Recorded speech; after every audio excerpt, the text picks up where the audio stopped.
வணக்கம். இந்த வருஷத்தோட ஆப்பிள் ஈவென்ட் வந்து நடந்து முடிஞ்சிருக்கு. டிம் குக் வந்து தங்களுடைய இந்த வரக்கூடிய வருடத்திற்கான ப்ராடக்ட்ஸ் எல்லாத்தையுமே வந்து பார்த்தீங்கன்னா, வழக்கம் போல மெய் சிலிர்த்து முழு ஆர்காசம் எஃபெக்ட்டோட வந்து பார்த்தீங்கன்னா வந்து, அவங்க ப்ராடக்ட்ட வந்து நம்ம தான் வாங்குறதுக்கு எக்ஸைட்டடா இருக்கணும். பட் அவர் வந்து பார்த்தீங்கன்னா, செல் பண்றதுக்கு அவ்வளோ எக்ஸைட்டடா வழக்கம் போல தன்னோட ப்ராடக்ட்ஸ் எல்லாத்தையும் வந்து அறிமுகப்படுத்தி வச்சாரு. அதோட ஸ்பெஷல் ஃபீச்சர்ஸ் என்ன அப்கிரேடு அப்படின்னு தான் சொல்லியிருந்தாரு. ஸோ ஆப்பிள் வந்து பார்த்தீங்கன்னா, தங்களோட ஃபிளாக்ஷிப் ஒரு மேட்டரான ஃபோன்ல வந்து 4 விதமான மாடல்ஸ் வந்து ரிலீஸ் பண்ணியிருக்காங்க. ஐஃபோன் ஏர், அப்புறம் ஐஃபோன் 17, அப்புறம் ஐஃபோன் 17 ப்ரோ, அப்புறம் ஐஃபோன் 17 ப்ரோ மேக்ஸ். இதில் நம்மளுக்கு வந்து அந்த ஐஃபோன் 17 ப்ரோ மேக்ஸில் தான் ஒரு கண்ணு இருந்தது. அண்ட் ஆப்பிள் வாட்சஸில் இந்த வருஷம் அவங்க சொல்லக்கூடிய பெரிய விஷயமா என்னன்னு பார்த்தீங்கன்னா வந்து ஹார்ட் பீட் எல்லாம் வந்து பக்காவாக வந்து செக் பண்ணும். ஹெல்த்துக்கு உண்டான விஷயத்தெல்லாம் வந்து ஃபுல்லாக ட்ராக்லேயே வச்சுட்டு இருக்கோம். அது வந்து இன்னும் கொஞ்சம் வந்து இம்ப்ரூவைஸ் பண்ணியிருக்கோம். அது மட்டும் இல்லாமல் சேட்டலைட் கனெக்ஷன் டெக்னாலஜி வந்து இந்த வாட்டி ஆப்பிள் வாட்சில் இதான்ப்பா ப்ளஸ் அப்படிங்கிற மாதிரி ஒன்று சொல்லியிருந்தாங்க. பட் அதுவும் வந்து பார்த்தீங்கன்னா வந்து நிறைய பேருக்கு வந்து ரொம்ப அட்ராக்டிவாக இல்லாத மாதிரியான ஒரு அப்கிரேடாக தான் வந்து தெரிஞ்சிருக்கு. அண்ட் அவங்களோட ஏர்பாட்ஸ்லையும் வந்து பார்த்தீங்கன்னா சூப்பரான சில விஷயங்களோட புது ஏர்பாட்ஸ்லாம் வந்திருக்குன்னு சொல்லிட்டு அதை பற்றிலாம் வந்து சொல்லியிருந்தாரு. இதில் என்ன அப்படின்னு பார்த்தீங்கன்னா ஃபஸ்ட்டு நம்ம இந்த ஐஃபோன் வர்சஸ் ஆண்ட்ராய்டு அப்படிங்கிற மாதிரி போகாமல் இப்போ எனக்கு வந்து பார்த்தீங்கன்னா பர்சனலாக கேட்டிங்கன்னா வந்து எனக்கு ஐஃபோன் வந்து நான் வாங்குவேனா அப்படின்னு கேட்டால் நான் அதை மனமோந்து போய் வாங்க மாட்டேன். நானே ஒரு இனிஷியேட்டிவ் எடுக்க மாட்டேன். பட் இஃப் அட் ஆல் யாராவது கிஃப்ட் பண்ணால் அதை வந்து யூஸ் பண்ணாமல் இருக்கவும் மாட்டேன். ஏன்னா ஐஃபோனில் சில நல்ல விஷயங்கள்லாம் நான் வந்து பார்க்குறேன்.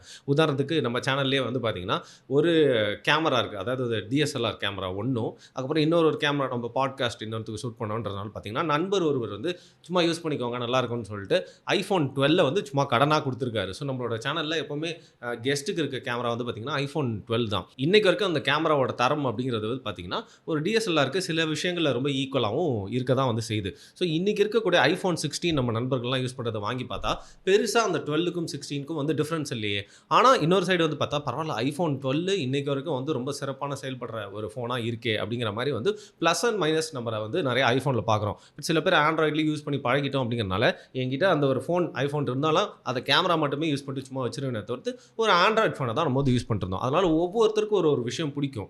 பட் வருஷம் வந்து பார்த்தீங்கன்னா இந்த ஐஃபோன் ஈவெண்ட் நடக்கிறப்போ, இந்த ஆப்பிள் ஈவெண்ட் நடக்கிறப்போ 15, 16, 17 வந்துட்டே இருக்கிறப்போ அதை வாங்குறாங்களோ இப்போ ஃபேனோ இல்லையோ அதில் என்னெல்லாம் இருக்குது அப்படிங்கிறத தெரிஞ்சுக்கிறதுக்கு உலகத்தில் இருக்க எல்லாருக்குமே வந்து ஒரு விருப்பம், ஒரு கியூரியாசிட்டி இருக்கும். அந்த வகையில் இந்த வருஷம் ஆப்பிள் ஈவெண்ட்டில் டிம் குக் லான்ச் பண்ண அவங்களோட ஆப்பிள் ப்ராடக்ட்ஸ் எல்லாமே வந்து மக்கள் எப்படி ரிசீவ் பண்ணியிருக்காங்க, அதாவது அதை பார்த்து அதில் இருக்க ஃபீச்சர்ஸ் எல்லாம் வந்து எப்படி மதிப்பிடுறாங்க, டெக் ஜெயன்ட்ஸ் அவங்களாம் மற்ற அவங்களோட ரைவல்ஸ்லாம் வந்து எப்படி பார்க்குறாங்க, அப்புறம் டெக்கீஸ் நிறைய விமர்சனம்லாம் பண்ணுவாங்கள்ல அவங்களாம் வந்து இதை எப்படி பார்க்குறாங்க அப்படிங்கிறது தான் இந்த காணொலியில் நம்ம பார்க்க போகிறோம். குறிப்பாக அவங்களோட ஃப்ளாக்ஷிப்பான எல்லாருக்குமே ரொம்ப பிடிச்ச விஷயமான ஃபோன் ஐஃபோன் 16ல் இருக்கக்கூடிய ஒரு பெரிய பிரச்சனையாக என்னன்னு சொன்னாங்கன்னு பார்த்தீங்கன்னா பேட்டரி, அதுக்கு சார்ஜ் எடுத்துக்கூடிய டைம் வந்து பார்த்திங்கன்னா ரொம்ப நேரம் எடுத்துக்குது.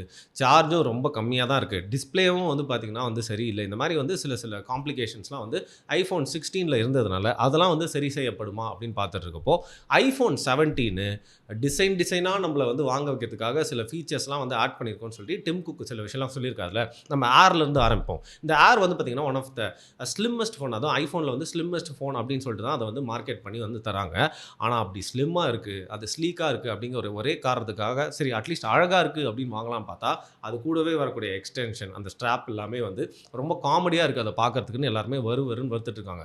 சரி ஸ்லிம்மாலாம் இருக்குது ஓகே, ஆனால் காசுக்கு வருதா அப்படின்னு கேட்டால் அதுக்குள்ளே இருக்க பேட்டரி மேலே எல்லாருக்குமே ஒரு சந்தேகம் வருது. ஸ்லிம் ஃபோன்ஸில் பொதுவாக வந்து பார்த்திங்கன்னா பேட்டரி ரொம்ப நேரம் நிற்காது அப்படிங்கிற மாதிரி ஒரு பார்வை இருக்கிறதுனால அந்த ஏர் அப்படிங்கிறது பார்க்கறதுக்கும் பெருசாக நல்லா இல்லை அண்ட் பேட்டரி லைஃபும் இருக்காதப்போ நாங்கள் ஏன் வந்து இதை காசு கொடுத்து வாங்கணும். சரி 17 ப்ரோ எப்படி இருக்குது அதை விடுங்க, 17 ப்ரோ மேக்ஸ் எப்படி இருக்குது அப்படின்னு பார்த்தா இவங்க கொடுத்துருக்க அந்த ஃபீச்சர்ஸ் எல்லாத்துலேயுமே வந்து கேமராவில் சில அப்கிரேட்ஸ் இருக்குது. அண்ட் ஏஐயில் வந்து பார்த்திங்கன்னா ரொம்ப கம்மி ஃபீச்சர்ஸ் தான் வந்து பார்த்திங்கன்னா வந்து ஆட் ஆனாக இந்த வருஷம் வந்து ஐஃபோன் 17ல் கொடுத்துருக்காங்க.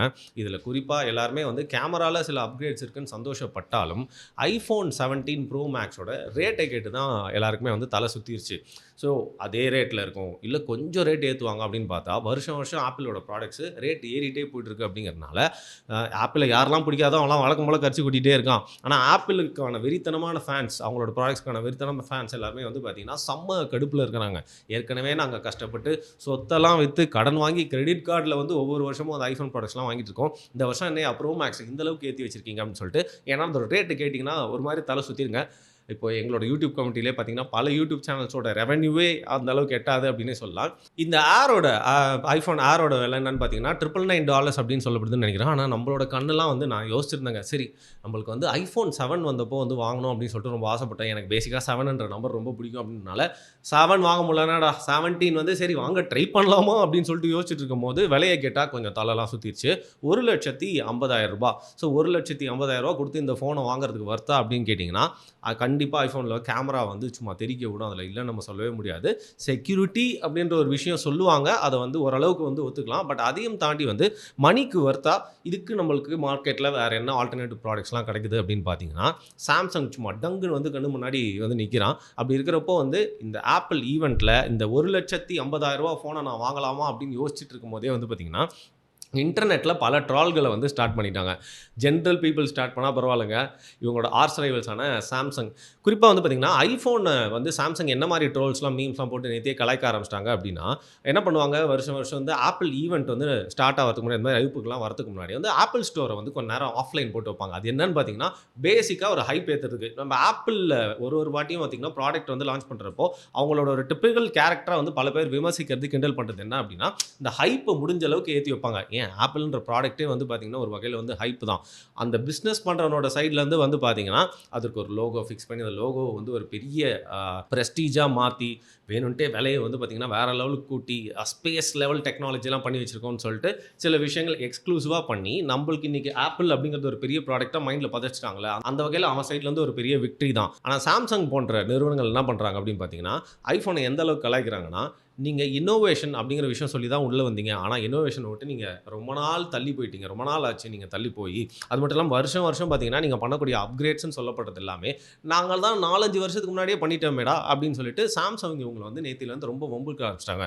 குறிப்பாக வந்து பார்த்தீங்கன்னா இந்த ஃபோல்டபுள் ஃபோன்ஸ் ஐஃபோனை பொறுத்த வரைக்கும் வந்து இந்த ஃபோல்டபுள் ஃபோன்ஸ்லாம் வந்து தேவையில்லை அப்படிங்கிற மாதிரி அவங்க வந்து இந்த சாம்சங் எப்போவுமே ஒரு டிக் எடுத்துகிட்டே இருந்தாலும் சாம்சங் வந்து அவங்க லான்ச் பண்ணுறப்போ ஃபோல்டபுள் ஃபோன்ஸை முற்றிலுமாக மக்கள் வந்து விரும்பவே மாட்டாங்க அப்படிங்கிற மாதிரி தான் வந்து ஆப்பிளில் ப்ரொஜெக்ட் பண்ணிருந்தாங்க. பட் சாம்சங்கோட ஃபோல்டபுள் ஃபோன்ஸ்க்குனே ஒரு தனி மார்க்கெட் வந்துருச்சு. அது ஒரு பெரிய இன்னோவேஷனாக வந்து பார்த்திங்கன்னா ஃபோன் டெக்னாலஜியில் வந்து பார்க்கப்படுது. அப்படி இருக்கிறப்போ வந்து ஒரு ஃப்ரண்ட் ரன்னராக இருந்த ஆப்பிள் அப்படிங்கிறது இன்றைக்கி எப்படி ஆயிடுச்சு அப்படின்னு பார்த்தீங்கன்னா சும்மா ஒரு 16 இல்லை 17 மட்டும் மாறிட்டே இருக்கும். பட் அதே டச் டேப்லெட் வித் கேமரா அவ்வளோதான்ப்பா அப்படிங்கிற மாதிரி வந்து ஆப்பிளோட ப்ராடக்ட்ஸில் கொஞ்ச நாளாக இன்னோவேஷன் இல்லாமல் ஒரு போர்டும் ஏற்பட்டுச்சு. ஆப்பிள் டிப்பிக்கலாக வந்து கஸ்டமர்ஸை எப்படி வந்து வெறுப்பேற்றுவாங்களா அப்படிங்கிற மாதிரி ஒவ்வொரு அப்கிரேடுக்கும் இவங்க எடுத்துக்கக்கூடிய காலம் அப்படிங்கிறது ரொம்ப அதிகமாக இருக்கிறதுனால அதை யூஸ் பண்ணி சாம்சங் மூலம் நல்லா வந்து கலாய்ச்சிட்டாங்க. இதில் குறிப்பாக சில ட்ரால்லாம் ரொம்ப நல்லா இருந்துச்சு. அதெல்லாம் என்னென்னு பார்க்கலாம். ஸோ சாம்சங் சார்ந்தவங்க அதாவது சாம்சங்கே இதை வந்து பேக் பண்ணி விட்டுருக்குன்னு சொல்கிறாங்க. சாம்சங் ஃபேன்ஸ்ன்னு சொல்லப்படுறவங்களாம் என்ன சொல்லியிருக்காங்க இதெல்லாம் வந்து ஒரு மெச்சூரிட்டின்றது எப்போ வரும் உங்கள் வாழ்க்கையில் அப்படின்னு பார்த்தீங்கன்னா நீங்கள் ஒரே ஃபோனை தான் வருஷம் வந்து நம்பர் மட்டும் மாற்றி விற்றுட்ருக்கா அதை நீங்கள் வாங்கிட்டே இருக்கீங்க அப்படின்றத நீங்கள் எப்போ புரிஞ்சுக்கிறீங்களோ அப்போ தான் உங்களுக்கு மெச்சூரிட்டி வந்திருக்குன்ற மாதிரி மீம்ஸ்லாம் போட்டுட்ருக்கப்போ வந்து கடைசியில் வந்து எங்கள் ஃபோல்டபுள் ஃபோன்ஸ்க்குலாம் வந்து ஓவராக கலாய்ச்சிருந்தீங்களா பாருங்கள் இதுக்கு எவ்வளோ பெரிய மார்க்கெட் இருக்குது அப்படின்னு போட்டிருந்தாங்க. அதுக்கு ஆப்பிள் சைட்லேருந்து பேக்லாஷ் எப்படி இருந்துச்சுன்னா அதான் உங்களோட பிஸ்னஸே வந்து ஆப்பிள் ஏற்கனவே ஃபோல்ட் பண்ணிடுச்சு. இதுக்கு மேலே நீங்கள் ஃபோல்டு பண்ணி என்னது கிழிக்க போகிறீங்க அப்படிங்கிற மாதிரி வந்து மாற்றி வந்து கலாய்க்க ஆரம்பிச்சிட்டாங்க. பட் என்னதான் சொன்னாலும் வந்து இன்னும் ஒரு விஷயத்தில் வந்து ஆப்பிள் இந்த வருஷம் வந்து எல்லாரையும் கவர்ந்துடலாம் அப்படின்னு நினச்சது எது அப்படின்னு பார்த்தீங்கன்னா அவங்களுடைய ஏர்பாட்ஸ் தான். இந்த ஏர்பாட்ஸில் இந்த வருஷம் என்ன ஸ்பெஷலான ஃபீச்சர்ஸ்னு சொல்லிட்டு டிம் குக் சொன்னார் அப்படின்னா லைவ் டிரான்ஸ்லேஷன். இப்போ நம்ம தலைவர்கள்லாம் பார்த்தீங்கன்னா அந்த பிரிக்ஸ் மாநாட்டில் எஸ்சிஓ மாநாட்டில் கூட கலந்துக்கிட்டாங்களே. அப்போ நீங்கள் நல்லா ஊற்று பார்த்தீங்கன்னா பக்கத்தில் டிரான்ஸ்லேட்டர்ஸ் மாற்றி வந்து ஜி சொல்கிறத மோடிக்கும் அப்புறம் மோடி சொல்கிறத புத்தினுக்கும் வந்து பார்த்தீங்கன்னா விளக்கிட்டே இருப்பாங்களா. அந்த அளவுக்கு வந்து பார்த்தீங்கன்னா யாராவது பேச லைவ் டிரான்ஸ்லேஷன் வந்து அந்த ஏர்பாட்ஸை மாட்டிகிட்டே இருந்தீங்கன்னா அது எந்த மொழியாக இருந்தாலும் சூப்பராக வந்து மொழிபெயர்ப்பு செஞ்சு உங்களுக்கு வந்து கேட்க வைக்கும் அப்படிங்கிறது தான். இது கேட்டால் நல்லா எக்ஸைட்மெண்ட்டாக இருக்குல்ல. ஆனால் இதையும் வந்து பார்த்தீங்கன்னா ஹலோ பாஸ் நாங்கள் இதெல்லாம் வந்து எப்பயோ பண்ணிட்டோம் அப்படின்னு சொல்லிட்டு சாம்சங் சைட்லேருந்து கலாய்க்க ஆரம்பிச்சிட்டாங்க. சரி இதில் வந்து பார்த்திங்கன்னா ரெகுலராக ஐஃபோனை யூஸ் பண்ணிருக்கவங்க தான் வந்து பார்த்திங்கன்னா ரொம்ப மைன்யூட்டாக அதில் என்னென்ன அப்கிரேட்ஸ்லாம் வந்திருக்கு அப்படிங்கிறத யூசர் எக்ஸ்பீரியன்ஸ் பண்ணி தான் வந்து இன்னும் கொஞ்சம் நாள் கழிச்சு நம்மளுக்கு நிறையா தெரிய வரும். அந்த வகையில் இப்போ மார்க்கெட்டில் நீங்கள் ஒரு கஸ்டமர் அப்படிங்கிற பேரில் உங்களோட தேவை என்ன அப்படிங்கிற பார்த்து அதுக்கேற்ற மாதிரி ஃபோன் தான் வந்து வாங்க போகிறீங்க. அப்படி இருக்கிறப்போ ஆப்பிளுக்கு பெரும் சவால் விடும் விதமாக வந்து கேமரா அந்த ஒரு கேட்டகரியிலையும் வந்து பார்த்திங்கன்னா சாம்சங் அண்ட் கூகுள் வந்து செகண்ட் பிளேஸில் வந்து ஒரு டஃப்பான ஒரு காம்படிட்டராக நிற்கிறாங்க. இந்த நேரத்தில் ஜென்ரலி வந்து எனக்கு இதெல்லாம் பெரிய ஒரு இன்ட்ரெஸ்ட் இல்லை அப்படின்னா கூட வந்து பார்த்திங்கன்னா தொடர்ந்து நம்மளை சுற்றி இருக்கவங்க ஆப்பிள் ஃபோன்ஸ் மேலே ஒவ்வொரு வருஷமும் வந்து ஒரு பெரிய ஆர்வம் காட்டுறப்போ நிஜமாவே அது ஏன் அவங்களுக்கு பிடிச்சிருக்கு அப்படிங்கிற க்யூரியாசிட்டி ஒரு வருஷம் இருக்க தான் செய்யும். அப்படி இருக்கப்போ நிறைய பேர் சொல்லுவாங்க ஆப்பிள் ஆப்பிள் ஃபோனை நீங்கள் யூஸ் பண்ணி பாருங்கள், அதுக்கப்புறம் நீங்கள் ஆண்ட்ராய்ட் பக்கம் திரும்பவே மாட்டீங்க அப்படின்னு சொல்லிட்டு எனக்கு யூஸ் பண்ணி பார்த்தும் வந்து ஆண்ட்ராய்டு வந்து எனக்கு பழகிடுச்சு அப்படிங்கிற மாதிரி பிடிக்குது. ஸோ ஒருத்தருக்கும் ஒரு ரசனையாக இருந்தாலும் பார்த்துட்டு இருக்க உங்ககிட்ட தான் நான் வந்து கேட்கணும் அப்படின்னு நினச்சேன். அதனால தான் இந்த வீடியோ பண்ணேன். என்ன மேட்டர் அப்படின்னு பார்த்தீங்கன்னா, உங்களுக்கு பிடிச்ச விஷயத்த வாங்குறீங்க, அதுக்காக காசு சேர்த்து வச்சு அது உங்களுக்கு ஒரு சந்தோஷம் கொடுக்குது அப்படிங்கிறத தாண்டி நிஜமாவே ஆப்பிள் ஃபோன்ஸ், ஆப்பிள் ப்ராடக்ட்ஸ்லாம் ஏன் உங்களுக்கு வந்து பிடிக்கும் அப்படிங்கிறத வந்து சொல்லுங்கள். குறிப்பாக ஆப்பிள் ஃபோன்ஸில் நீங்கள் பார்க்கக்கூடிய விஷயம் மற்ற ஃபோனில் இல்லாத ஒரு விஷயம்னா நீங்கள் என்ன வந்து சொல்லுவீங்க? அது மட்டும் இல்லாமல் காசுக்கு நீங்கள் ஒரு காசுன்னு கொடுத்து வாங்குறீங்கல்ல, ஒரு வெர்ஷன் வந்துச்சு அப்படின்னா அதுக்கான வர்த்து அப்படின்னு நீங்கள் நினைக்கிறீங்களா?